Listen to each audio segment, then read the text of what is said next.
Good evening. Hello. Hi. Hey. White people. I feel like this is the best way to build a rapport with the whole room.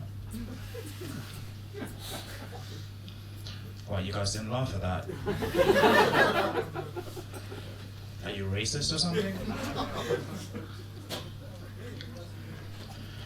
It's one of the things I'm doing right now, actually. I tell jokes, and if people don't laugh at them, I call them racist.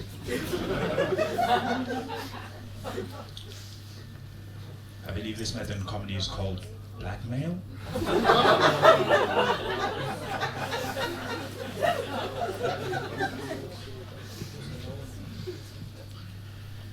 Great. Okay, let's see. Where shall we take this? So, my name is Mbelle. I'm from the south of Africa. That's the geographical location. That's interesting laugh there. Obviously, somebody telling better jokes than I am.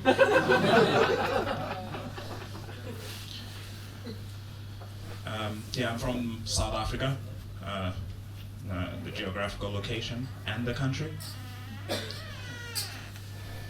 So because I come from South Africa, I suffer from something called the Coriolis complex. Do you guys know what that is? No. Good. Because I just made it up.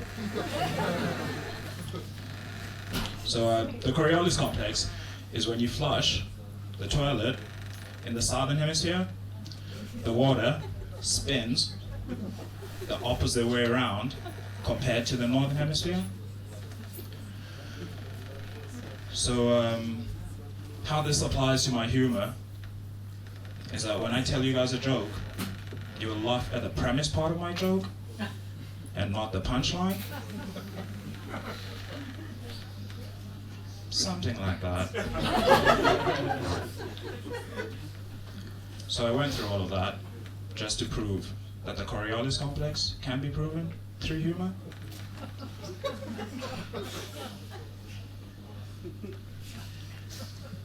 That was a punchline.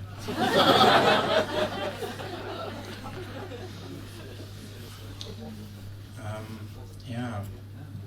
So I've been living in Germany now for 3 years. That's a long time, all right? 36 months or something.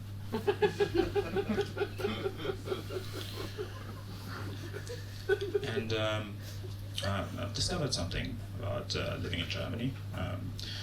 Is that the other day I was on my way to somewhere. And I was catching a train. You know how the alarm goes off when the door's about to close, right? I decided to jump in anyway.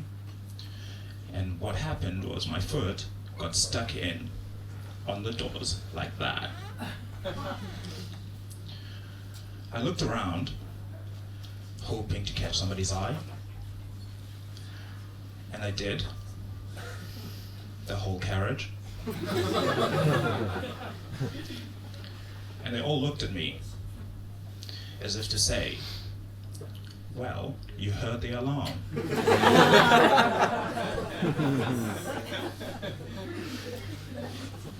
Why did you do it?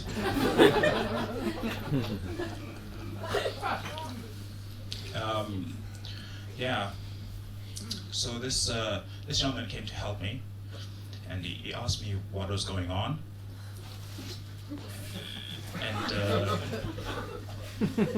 And I replied by saying a lot.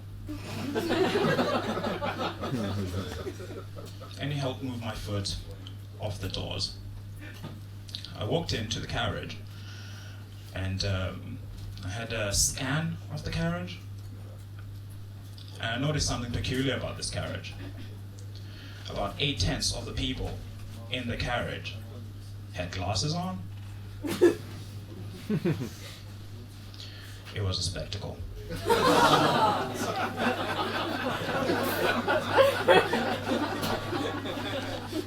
don't know, were you guys expecting something better?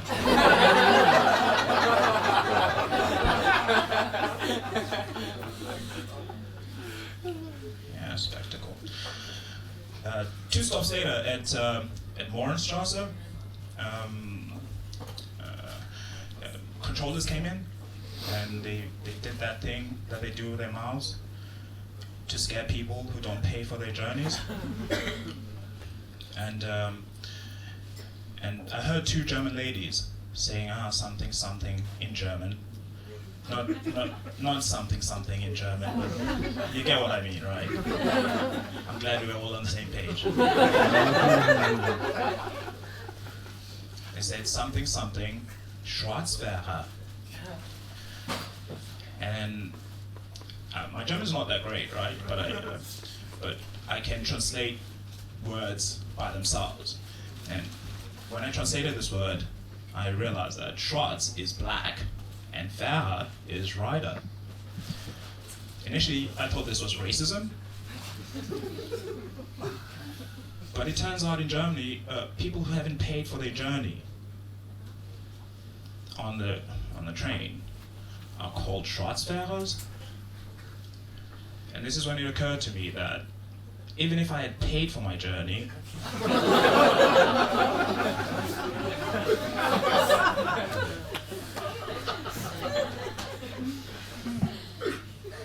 Germans.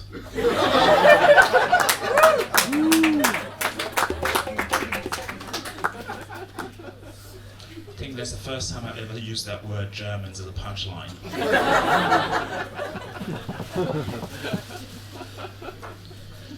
And you know how old people have stereotypes about their people, I suppose. For example, the Germans have this stereotype about being efficient. I don't know.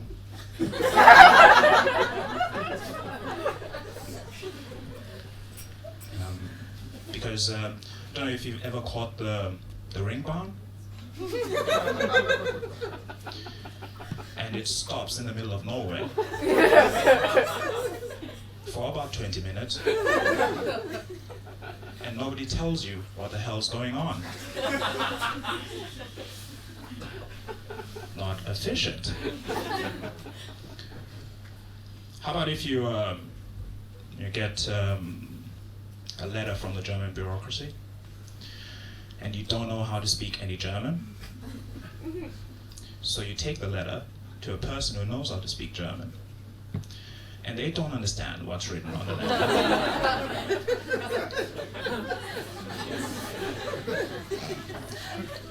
It's not efficient.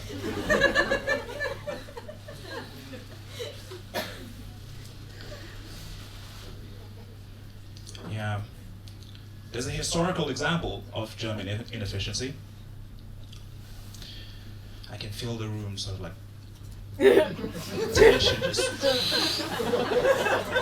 Yes, it's exactly what I'm going to talk about. The Holocaust.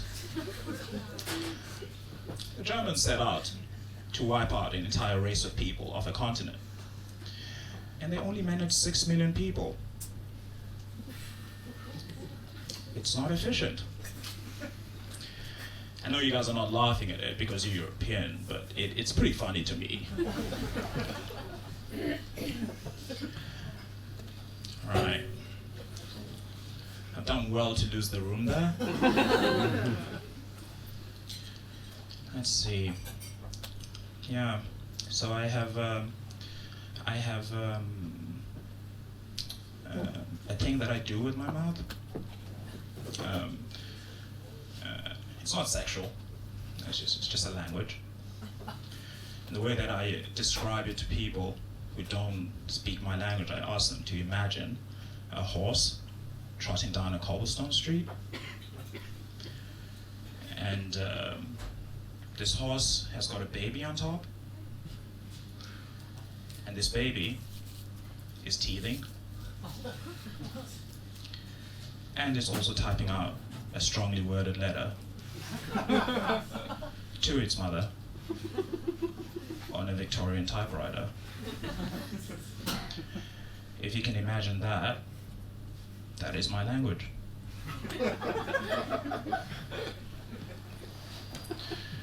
Some people can't imagine it, that's why nobody laughed. When I was 9 years old, I got tonsillitis, and my parents had to go to work, so I had to go to the doctor by myself.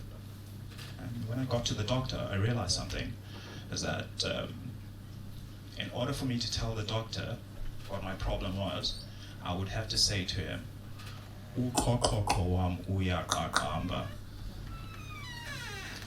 I realize none of you can relate to that, but I can assure you it's pretty hard to say when your throat is sore. And this is when I discovered something about this language, that you've got a problem, and you know what the problem is, but the problem is preventing you from telling anyone what the problem is. And this is how the awquard paradox was coined. I've used it once to get out of work. I went to my boss and I told him that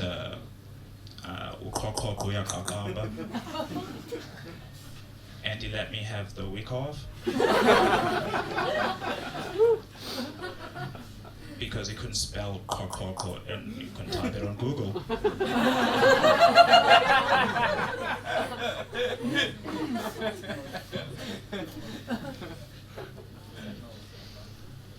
Yeah. Don't know.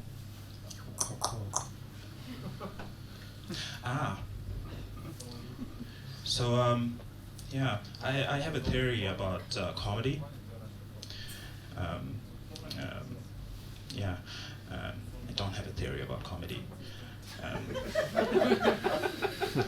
What I do have is an ability to shock people into silence.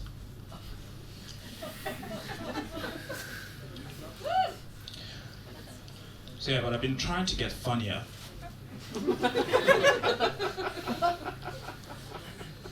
So I've been looking at language mostly to get funnier. And I came across a theory in language called linguistic determinism and linguistic relativism. Now what these theories say is that the language that you speak limits your ability to perceive the world.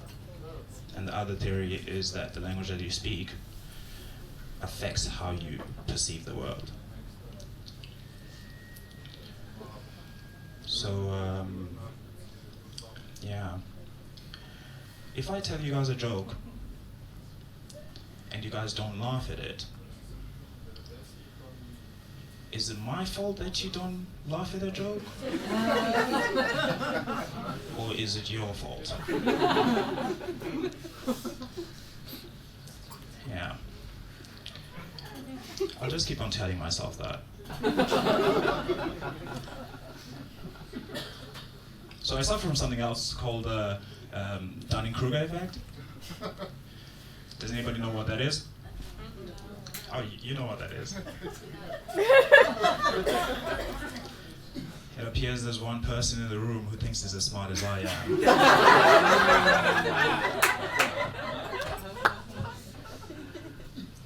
Yeah, the Dunning-Kruger effect is when a person of low intellectual ability thinks that they're smarter than the whole room. In this instance, this person would be me. I've self-diagnosed because I'm that good. So because I suffer from this effect, I've decided that I'm going to come up with my own effect. And my effect is going to be called the awquard effect. Yes, I know. I do things with my tongue. Some people have called me a cunning linguist.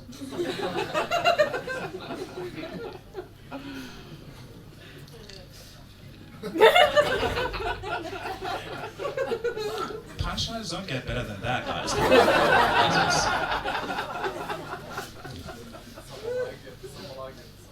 So you're probably wondering what the kobo kobo effect is, right?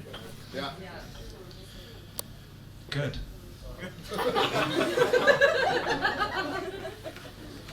The kobo kobo effect is when a comedian, just like myself, tells jokes the whole night and you don't laugh at them. And then you go home, and while you're brushing your teeth, just before you get into bed, it all suddenly clicks. Just like Bob Bob. And that's when you're supposed to start laughing.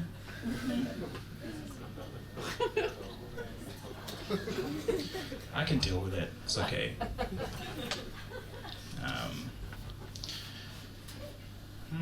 How long have I been going?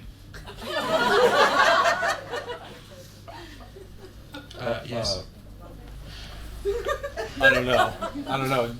Keep going. Sorry. I don't know. This is new to me. Yeah. Okay, I'll do that. Doing great, yeah. Woo! Please.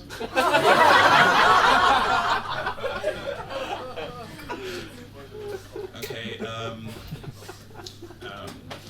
yeah, so the reason that my name is Ian Mbelle is because I was born in apartheid South Africa, right? And apartheid South Africa was basically segregation between black people and white people, kind of like me right now with you guys.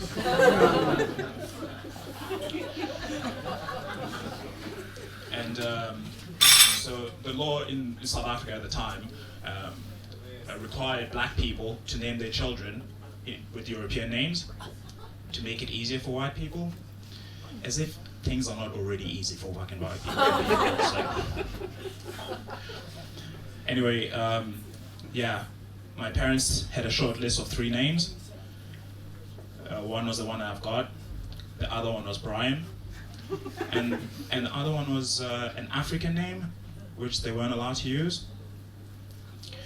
And my parents went with the name Ian because they thought I wouldn't be smart enough to spell my name out with an extra 2 consonants. Yeah. Yeah.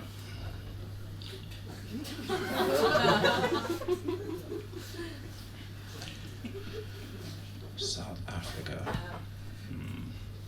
This is a lot of time to be on stage, to be honest. Yeah.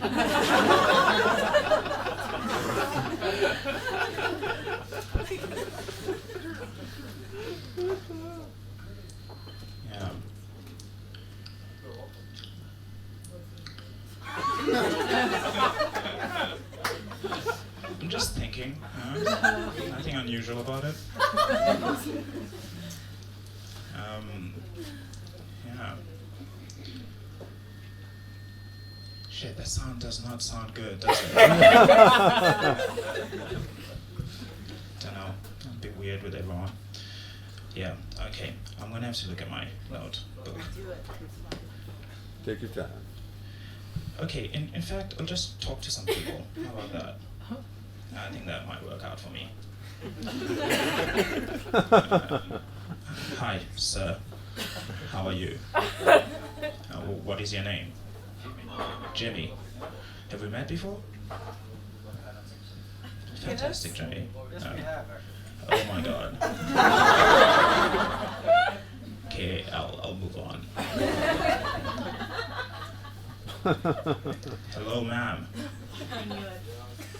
You knew it? I knew it. Amazing. You can see people who you can see the future. Right, so what is your name? Vicky. Vicky. Right, Vicky, cool name. I don't have much else to say about that, to be honest. Where are you from, Vicky? I'm from New York. New York. I've been to New York. Okay. Okay, I can talk about that. Cool. When I was in New York, right, I was invited to go to a comedy show, and it all had women, right? And I went in with two of my Asian friends. They were Asian friends, right? And I sat down with them, and then the lady that was on stage said to me, "Oh, look at that black guy. He must be really doing well." I never really got it. Yeah.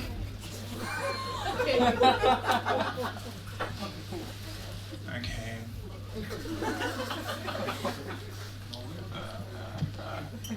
Hi. What is your name? Vale? Okay. Vale. V-A-L-E-T. Four letter. Vale. Veil. A little light. Okay, no. I was just trying to find out where this name is from. Italy. Oh my God, Italy. I once went there. I ate pasta. Yeah. And I watched some football. You a big football fan? Not really? Yeah, so this is not the audience for that, is it?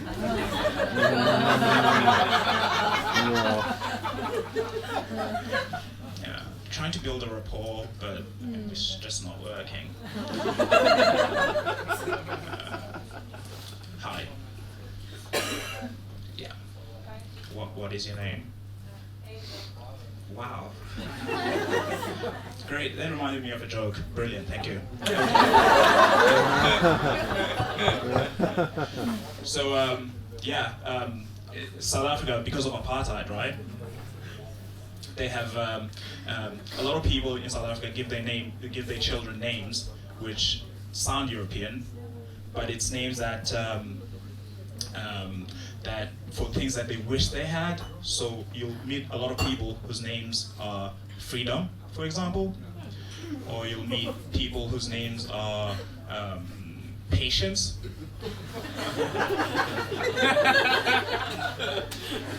Or just odd names like this in South Africa, because people name their children after the things that they wish they had. And I had a friend whose name was Sunny Boy, because his parents just wanted a sunny boy. Woo! Great. I should continue talking to more people. Hi. Hello. Hello. No, behind you. That lady. Hi. Yes, what's your name? Jade? Jade. Right. How are you, Jade? I suppose. You live in Berlin? How you find it?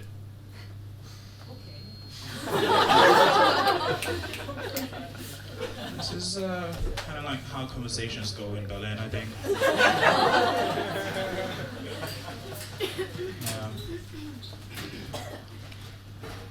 Hi. Hi. What's your name? Charlotte. Excuse me? Charlotte? Charlotte? Hi, where are you from, Charlotte? From Düsseldorf. Düsseldorf? It's a nice place? Depends on the perspective. Not really. Not really. Yeah, okay.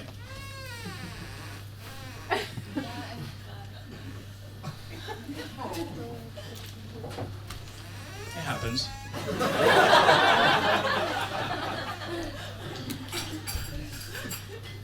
Oh. Already, I didn't even need to do anything. So what's your name? Mario. Mario. Okay, Mario. Where are you from? Make a guess. make a guess. Mario, you're Brazilian? No, Colombian. Colombian, oh, that's very close. It's just a game I like to play, to guess where people are from and ask them their names, but this is pretty much how my conversation goes. It's very superficial. That's great. Colombia is a great place, actually. I've got a friend from Colombia, and he was telling me a story about how people in Colombia named their children Usnavi. Oh yeah. All right. What's that all about? It comes from the U.S. Navy actually, which is very stupid. Usnavi. That's great. I can't believe that worked. Oh my god, I've got your ass back. Thank you. Got you back. Usnavi, who knew? That's all I needed to say.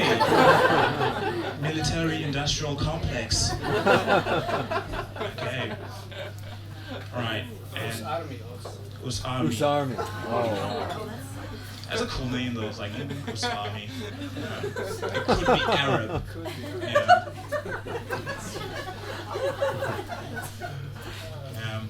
So you know, I'm learning my trade as a comedian. I'm not very good at interacting with people.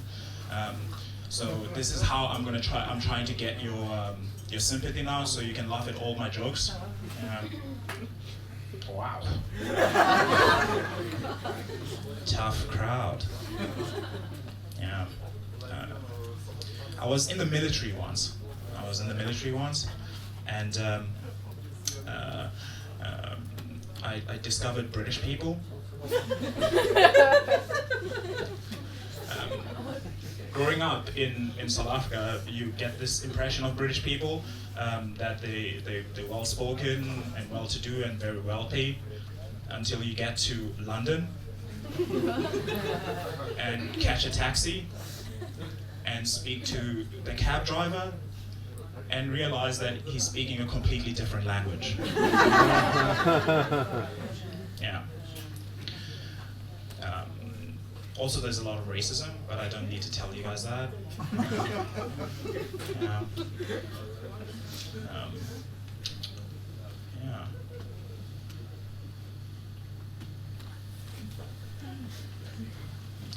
Just using silence as a punchline. You guys are laughing at everything. I'm loving that. It's awesome. Okay, I'm gonna look at my notes again.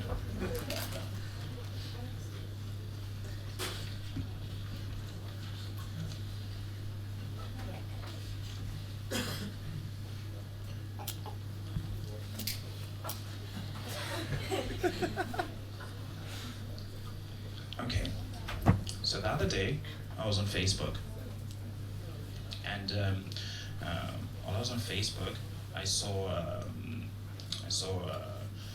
a quote, and this quote read, it was by a person who goes by the name of Mark Twain.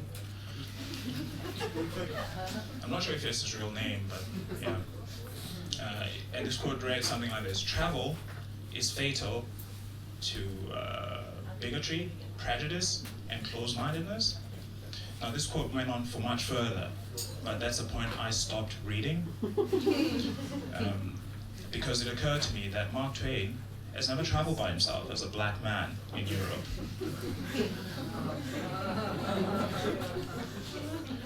Because if he had traveled by himself as a black man in Europe, this quote would have read something like this: "Travel is fatal." No,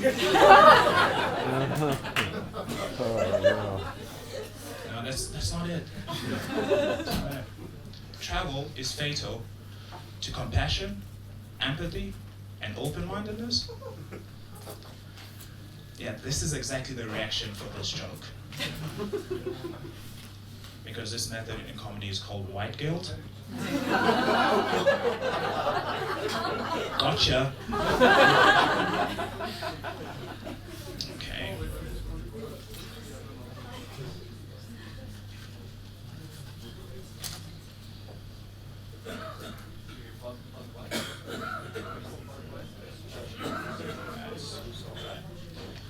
Okay. I'd just like to say that this whole situation is super Berlin. Yeah. There's a bunch of people playing cards at the back. And white people staring at a black person. What? It's the truth.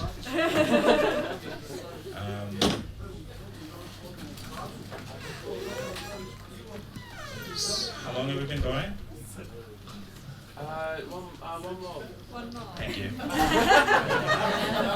like half an hour. What's that? No, I was joking on you.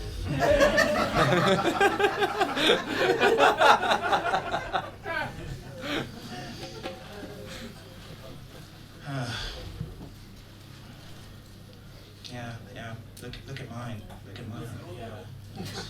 Melanin. Protects me from the sun. Fortunately, there's none in Berlin.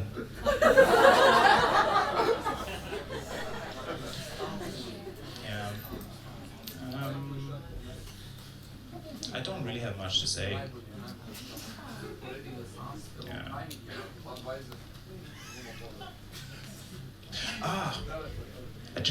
I learned a German word the other day.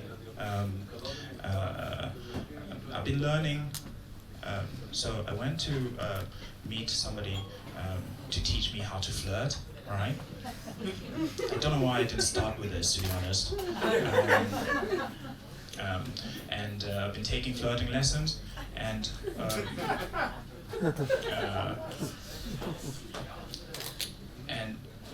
my second lesson, they told me that I need to have a chat-up line, but in German. So I came up with one. Who here is a German speaker? Great. Okay. So my German line is: Willst du mit mir Geschlechtsverkehr? I was told this is great. The answer's no? Okay. I think I'm done. Yeah.